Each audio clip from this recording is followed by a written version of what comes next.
Uno conoce esta historia, la historia de Samuel, y uno se pregunta por qué. ¿Qué pasó?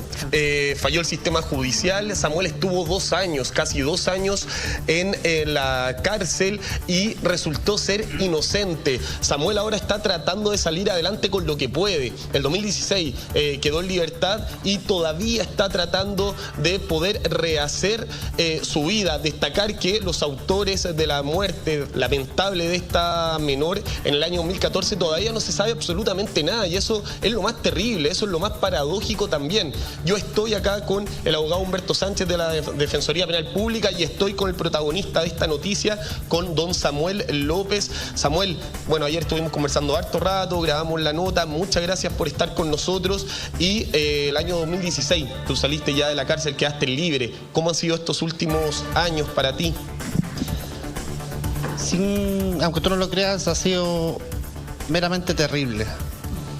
Porque que he tratado de conseguir trabajo, he tratado de tirar para arriba, la municipalidad de Puente Alto no me ayudó cuando tuvo la oportunidad de ayudarme, traté de hablar con el alcalde más de 1000 veces y no me ayudó nadie.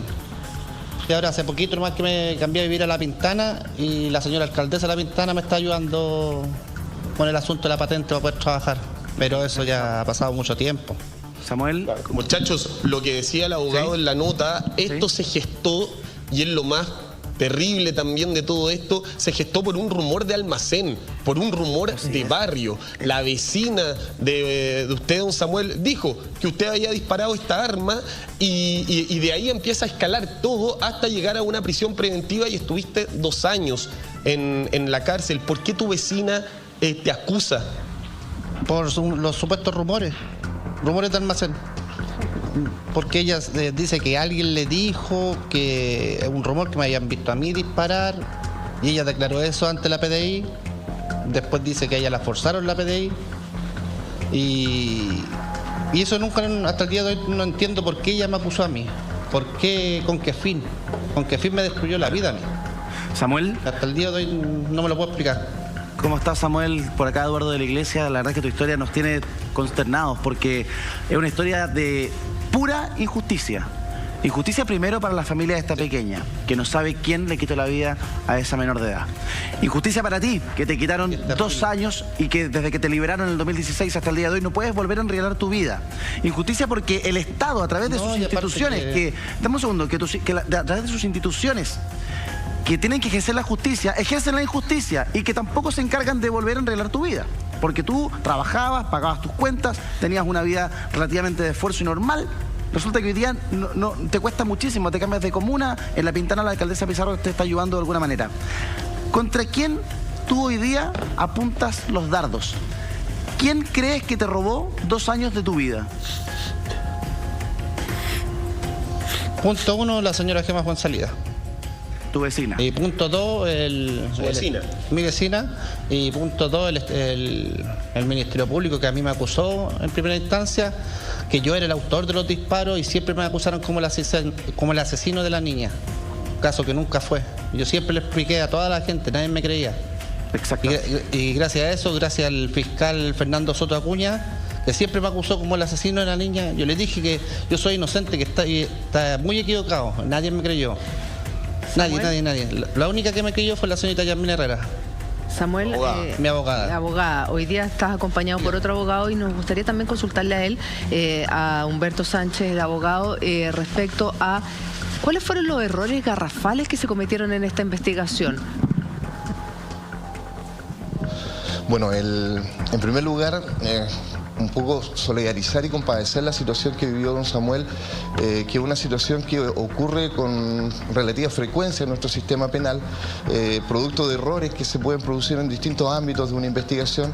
En el caso puntual de don Samuel, claramente la gravedad de un hecho tan lamentable como la muerte de una niña generó, ¿no es cierto?, quizá un apresuramiento en tratar de ubicar a alguna persona como responsable de este hecho, y lamentablemente con pruebas que no tenían la solidez suficiente, se encarceló en prisión preventiva a una persona que no tenía antecedentes penales y que alegaba su inocencia, y el fiscal, en vez de continuar una investigación viendo distintos tópicos que pudieran averiguar efectivamente qué es lo que había ocurrido esa noche de Año Nuevo, se dirigió exclusivamente en contra de don Samuel y logró, ¿no es cierto?, a través de una especie de peritaje, demostrar que don Samuel, que estaba a más de 10 cuadras de distancia de donde había ocurrido este hecho,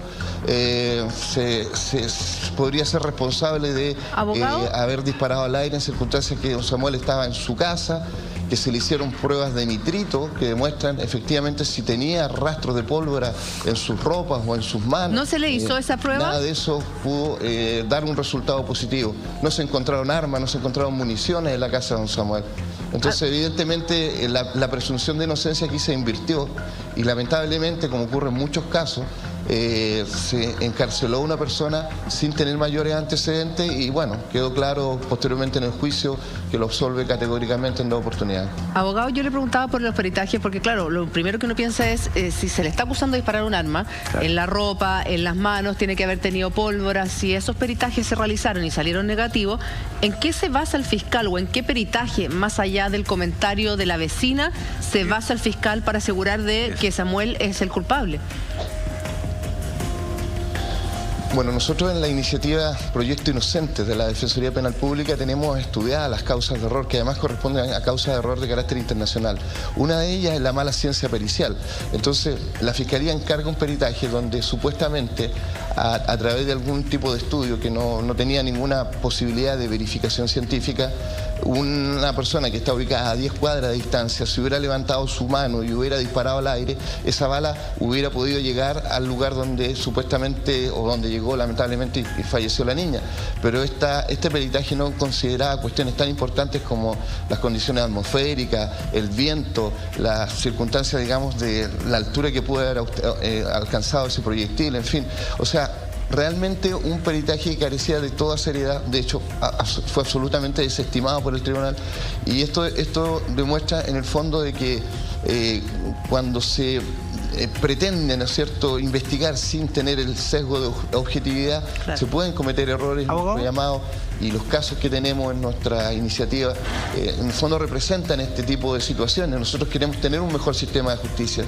Hoy, en este caso, tenemos al verdadero culpable libre. Pero, abogado, el Proyecto Inocente ayuda de algún modo a frenar la impunidad que se produce cuando un inocente está detenido en una unidad penal o policial, mientras el verdadero culpable está en la calle cometiendo delitos. Exactamente, no nos podemos permitir que los culpables estén libres y que personas inocentes estén tras las rejas. Lo conversamos con el abogado Claudio Rojas aquí en el estudio. El Proyecto Inocente es tremendamente valioso. Mi pregunta apunta a la intencionalidad de la investigación, porque aquí no solamente hay una mala ciencia pericial, como señala usted, de este estudio que se hace de 10 cuadras, que era imposible prácticamente que sucediera. ¿Los estudios son malos porque son malos o los estudios son malos porque se dirigen? Porque tenemos un estudio que intenta corroborar una versión de la fiscalía o del fiscal, pero también tenemos un policía que, según la persona que da el testimonio, presiona ese testimonio o lo induce. Entonces aquí se encontró que don Samuel era el culpable ideal y vamos trabajando para que esto sea así, ¿o realmente se trabaja para buscar un culpable? Mire, lo mencionamos en la nota. Existe uno de los defectos que tiene la persecución penal, es la visión de túnel. Y la visión de túnel nosotros no necesariamente la tenemos que atribuir, y en esto quiero ser muy claro, a algún tipo de conducta dolosa, malintencionada. Corresponde a un deseo de buscar, ¿no es cierto?, a un responsable por un delito, y en ese sentido a veces se cometen errores. Nosotros hablamos de errores en nuestro sitio web porque en realidad lo que nosotros queremos buscar es mejoras al sistema, mejoras que permitan evitar precisamente que se produzcan errores de esta naturaleza, porque eso es lo único que nos va a permitir tener un mejor sistema de justicia y evitar que personas como don Samuel puedan, digamos, estar largos periodos en prisión preventiva para luego determinar que no tenían ningún tipo de participación en los hechos que se le imputaron. Y a mí me gustaría preguntarle a don Samuel qué pasa cuando la vecina finalmente va nuevamente a tribunales y reconoce que que ella nunca había visto a Samuel disparar y que esto es como un cagüín de barrio, un cagüín de almacén, y que finalmente es alentada por la policía supuestamente para contar esa verdad. ¿Qué le pasa a él y qué explicaciones da el fiscal? A mí me parece que acá el fiscal debería no solo dar explicaciones públicamente, sino que a don Samuel. En ese momento el fiscal a mí nunca me pidió ni siquiera una disculpa. Pero en cuanto a la retractación de la señora Gema, yo y mi familia se pregunta por qué se demoró tanto. Vino recién a hablar a los 18 meses. 18 meses de sufrimiento que yo tuve adentro en la cárcel. Eso nunca lo voy a entender de parte de ella. De hecho, tú, Samuel, llevabas 1 año 8 meses en la cárcel cuando recién tu vecina se retractó. Y de hecho lo escuchábamos en la nota, el audio es súper impactante, cuando ella llorando dice que tú no fuiste, quien percutó esta arma. A ti nadie te ha pedido disculpas también, me lo comentaba el día de ayer, ¿no? Nadie se te ha acercado, nada. Nada. Sí, la única vez que me tercí con la señora, la vecina, esa vez me pidió perdón llorando, pero yo le digo, ¿de qué me sirve tu perdón ahora? Si me hiciste perder todo lo que yo tenía. Exacto. Todo. Hay cosas con las que no se familia, juega. mi señora, mi ahorro, todo. Mi casa. Claro. Sí, pues. Todo lo perdí. ¿Y por qué se demoró tanto en decir la verdad? ¿A quién está ocultando? ¿Por qué no habla y que diga la verdad? Si esa es la verdad de todo. Yo quiero hacer un alcance. No entiendo por qué hizo eso. Sí, quiero hacer un alcance porque sin perjuicio de lo que está diciendo el abogado, que aquí hay responsabilidad del Ministerio Público y de la policía que investiga los hechos. Yo le quiero preguntar a usted, abogado, desde la perspectiva de la defensa, ¿cómo es posible que se logre convencer a un tribunal con estos débiles medios de prueba? Claro. Se logre convencer a ese tribunal para que lo encarcelen 2 años y medio a don Samuel. ¿Qué opina usted de esa administración de justicia? Bueno, mire, nosotros hemos hecho un estudio acá en la Defensoría Penal Pública que cada año, solamente el año pasado, 3.200 personas fueron privadas de libertad mientras se investigaba su caso y luego resultan absueltos, sobreseídos o se aplica respecto de ellos la decisión de no perseverar. Pero al inicio de la investigación se solicitó la prisión preventiva como medida cautelar. Entonces nosotros lo que señalamos es que cuando en Chile se produce un hecho grave, una situación grave, la tendencia que hay es a encarcelar al primer sospechoso que aparece sin realizar a veces una investigación seria que permita, digamos, tener pruebas fundadas de la participación de esta persona. Claro. Más aún cuando son personas inocentes. Piensen esta historia de don Samuel. Piensen que el día que don Samuel es detenido, ese tribunal hubiera fijado una medida cautelar como de arresto domiciliario o como de algún tipo de presentarse a algún tipo de autoridad. No habríamos tenido esta historia de dolor, de sufrimiento que vivió él al interior de la cárcel. Claro. Entonces, nosotros creemos que un uso adecuado, racional de la prisión preventiva también evita situaciones de injusticia y situaciones de apresuramiento que pueden llevar a una persona inocente a estar en la cárcel. Abogado, déjame mandar tú. Sí, yo sé que el tiempo nadie se lo va a devolver a Samuel, pero sí hay un costo monetario. ¿Cuánta plata le está pidiendo usted al Estado por concepto de indemnización para Samuel López? Bueno, nosotros como Defensoría Penal Pública no podemos demandar al Estado porque somos parte del Estado. Cumplimos precisamente ese rol de garantizar los derechos de las personas, los derechos humanos como hemos vivido en este último tiempo. Lo que sí hemos hecho es coordinar acciones con una fundación que se denomina Pro Bono, que es una fundación de importantes abogados de nuestro país, quienes han colaborado con nosotros para poder llevar a la justicia civil diversos casos que permitan, ¿no es cierto?, el pago de una indemnización. Pero lamentablemente nos encontramos que nuestro modelo no contempla, digamos, acciones efectivas, rápidas y expeditas que permitan reparar económicamente, moralmente a las personas que sufren este tipo de injusticia. Pero cuando usted habla de 3.200 personas, www.proyectoinocentes.cl, nosotros planteamos algún tipo de sugerencia que pudieran mejorar precisamente varios aspectos, entre ellos el aspecto indemnizatorio, claro, que es una gran deuda pendiente que tiene. Claro. Existe quizá la percepción en las personas que nos están escuchando que cuando uno sufre una situación de esta naturaleza va a ser indemnizado prácticamente o casi automáticamente, cuando la realidad nos demuestra que son juicios que duran muchos años y donde además uno tiene que litigar contra el Consejo de Defensa del Estado, un grupo de abogados connotados que todos sabemos sus capacidades, que van a tratar evidentemente de que el Estado no cumpla o no pague, digamos, dinero por ese concepto. Entonces, es que corresponde que el Estado debe resarcir el error, muchachos, porque son errores de investigación de instituciones del Estado. Cuando usted dice que el año pasado 3.200 personas estuvieron en prisión preventiva y después fueron consideradas inocentes, es muchísima gente que pierde tiempo, que lo pasa mal al interior de una cárcel. Y uno también se acuerda de otros casos emblemáticos como el de Erika Hagan o el del mismo Jaime Anguita, que también están o que demandaron al Estado. Sí. Entonces, claro, porque esos casos tuvieron más revuelo mediático, como que la indemnización cobra más relevancia, pero en este caso Samuel sí requiere de al menos un monto en dinero que se lo tenga y que se lo debe suministrar el Estado. Ojalá que así sea, porque no tiene opción de trabajo, porque uno googlea y pone su nombre y aparece en su historia. Queda estigmatizado. La gente lo apunta en la calle y que no haga.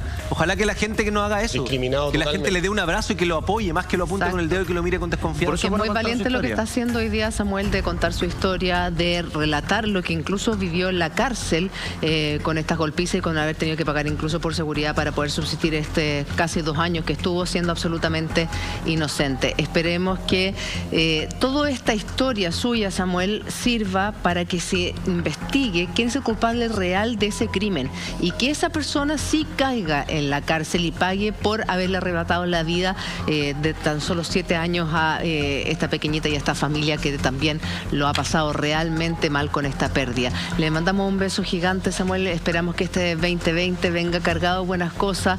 Nada va a borrar lo que vivió, pero sí que venga lleno de esperanza y de trabajo y de oportunidades para salir adelante. Lo mismo le mandamos feliz año, aunque no se dice anticipado, pero le agradecemos y que termine excelente, lo mejor del mundo, al abogado Humberto Sánchez. Gracias, Pablo, también.